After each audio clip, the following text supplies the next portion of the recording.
NXT took place tonight in Orlando, Florida at the WWE Performance Center, and of course that's the same venue that hosted the NXT PLE Vengeance Day this past Saturday, and the show started off with a video recap of that show. Then Tatum Paxley came out to start. She's of course the new NXT Women's North American Champion. She thanks the fans, everyone cheers for her, and then she's interrupted by Izzy Dame, who of course was the former champion, the same woman who Tatum beat this past Saturday. And then what happens is basically Izzy plays a tribute video package of Tatum Paxley. The whole thing was designed to expose Tatum as a fraud. And then the culling, Nico and Sean Spears surround the ring. And then Izzy lays out Tatum with a big boot followed by a powerbomb. We go backstage in the locker room. Ricky Saints is upset with Ethan Page. I'm sorry. It feels like the last month I've seen 100 segments of Ricky Saints and Ethan Page in the Vanity Project or some combination of those guys in the locker room discussing their plans, upset. Like, how many times do I have to fucking see this every single week? They argue, yawn. Jasper Troy was out next. Fire him, please. We get Jasper Troy against Eli Knight against Shawn Legacy in a triple threat match. Don't care at all. I think Keanu Carver came out and took Jasper Troy. I wasn't even paying attention to TV at the time too much. I don't like this guy.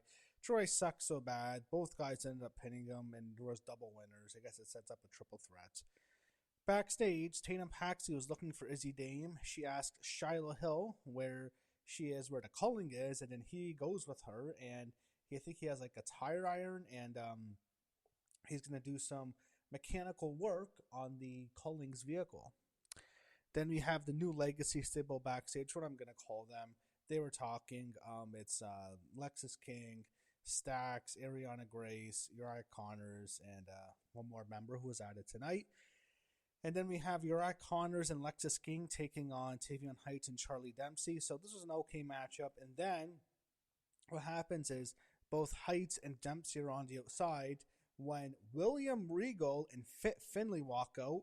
And if you don't know, William Regal is the father of Charlie Dempsey, and right when they walked out, I guess it was a single to Dempsey to make the turn. He turns on Tavion Heights, gives him a German suplex on the outside, throws him in the ring. Lexis King then gets the pin, and the new Legacy, which is what I'm going to call them until they get an official name, won this match. I like this. I think this is good for Charlie Dempsey. I like this new stable. I think Lexis King, I don't know if he should be the leader, to be honest, but you have Lexis King, you have Charlie Dempsey, Stax, Ariana Grace, and Uriah Connors. I'm looking forward to this. I'm actually glad we got to see William Regal and Fit Finlay on TV again. That was actually pretty cool seeing them. People thought Regal was going to be the new GM once The Rock's daughter left, but she went another way. They went with Robert Stone, and I would have liked to see Regal become GM again, but they decided not to go that route. I don't mind it. But it is cool to see him back. It's also cool to see Fit Finlay back, and I thought this was a cool moment, and I'm looking forward to this new stable. So we see the culling walking outside to see their vehicle, which had all its tires removed. It was pretty funny. Like, all four of the cars basically stood up on 4 cinder blocks, and all 4 tires were removed by Shiloh Hill. And they're furious.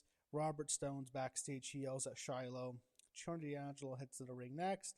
After the break, Chon D'Angelo made his entrance. He said he was talking slow and he got a lot of what chants to start.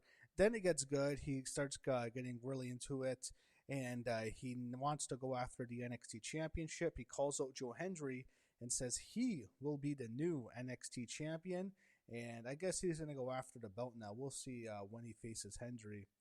Backstage, Lola Vice was talking to Sol Ruca in the locker room. Lola wishes her luck before, I guess, they have a good luck, I don't know what you call it, but where they touch each other, like where both their asses touch. I don't know what to say. That, like, Lola always does that. But yeah, she wants that with Stephanie Vaquer on one of the AAA shows, the first one, by the way. But yeah, I guess her way of wishing Sol luck before her match.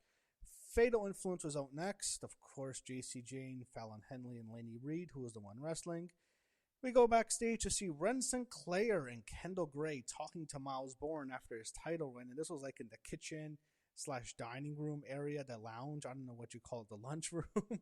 But Then Joe Hendry appears. They thought he would come out of a fridge, and Ren said his name, but like instead there was like this giant birthday cake there. And what happens is he comes from behind them, and Ren was talking to them, and then like Kendall slipped out of frame. And then once we go back to her, we see Kendall Gray stuffing her face with birthday cake. I don't know who thought this was funny, and it's kind of a rib on her because looking at Kendall Gray's body, I'm not sure she's eaten a slice of cake in her life. That's how shredded she is. And she just looks incredibly hot. Let's not lie. Her in that black leather, oh my god, Kendall Gray is fucking hot. And she is going to be such a star. She has all the tools to be the top female star in the company. I'm talking the Rhea Ripley position. Sol Ruka was out next, and then we had Laney Reed and Sol Ruka in a long matchup. Laney's green. You can tell they really like her. They want to push her. I don't know. I think she might like 10 takes Fallon's position. I think Fallon kind of had the whole girl from the South kind of Belle type of character.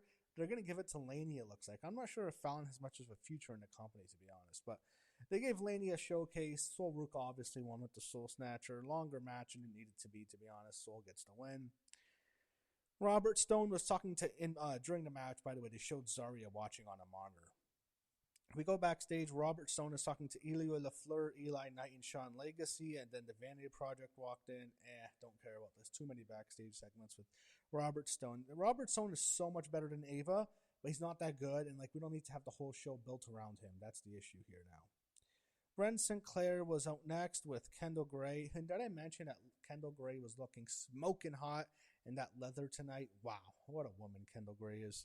A young woman, only in her early 20s.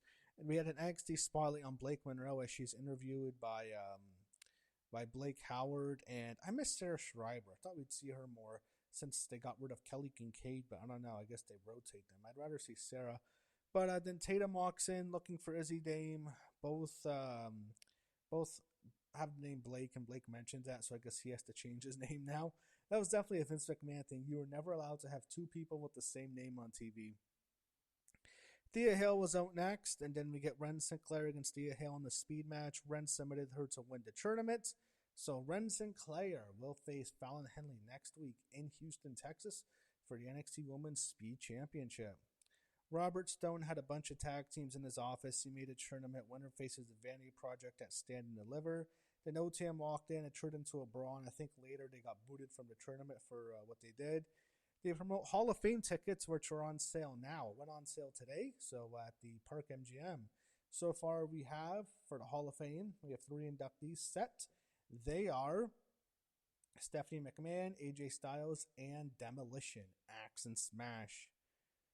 So we see Fatal Influence being interviewed before next week. JC and Fallon both have title matches next week.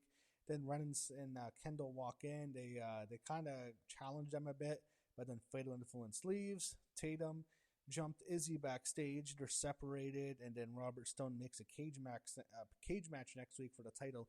I hope Tatum doesn't lose her belt again, because remember last time she won the NXT Women's Championship, and I think a month later, less than a month even, she lost it back to JC Jane after Izzy turned on her. So hopefully it's like, I know they love Izzy.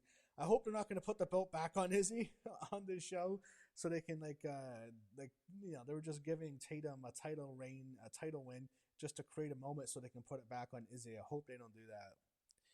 Ethan Page and Ricky Saints were out next, and then we go to a break. But after the break, Blake Howard interviews Robert Stone ahead of next week. They previewed a show. Vanity Project walk in. He reveals they're in a 6-man tag match against the fucking Americanos. Those guys suck. I don't care about that. Then Vic Joseph announced that next Tuesday will be Booker T Appreciation Night, and Booker was genuinely surprised. It was they kept it from him all night, and this is a cool moment. So I'm really happy they're doing that for Booker. Booker really liked it. Very nice moment on NXT.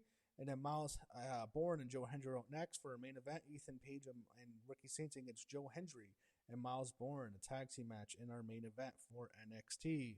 In our main event, the tag match, they're still teasing tension between Ricky and Ethan. It's like we saw them feud for a whole year. Now they're best friends. It's like that crazy blood feud they had last year never even happened. But they had a tag match. Eventually, the heels win. They replayed the same spot they did last Saturday with Ethan throwing in the belt, but it kind of backfires. It looks like it's going to backfire again. but it does it. The ref has his back turned. Ethan hits a twisted grip on Joe Hendry and pins him 1-2-3. So it looks like Ethan will challenge Joe Hendry for the NXT Championship next. And the heels get the win. They celebrate after. They tease tension still. And then they also preview next week's show in Houston, which looks stacked. I'm not going to lie. That show looks stacked. But that was NXT tonight. And next week will be the first NXT outside of the Performance Center in Houston, Texas. I'm looking forward to NXT next week.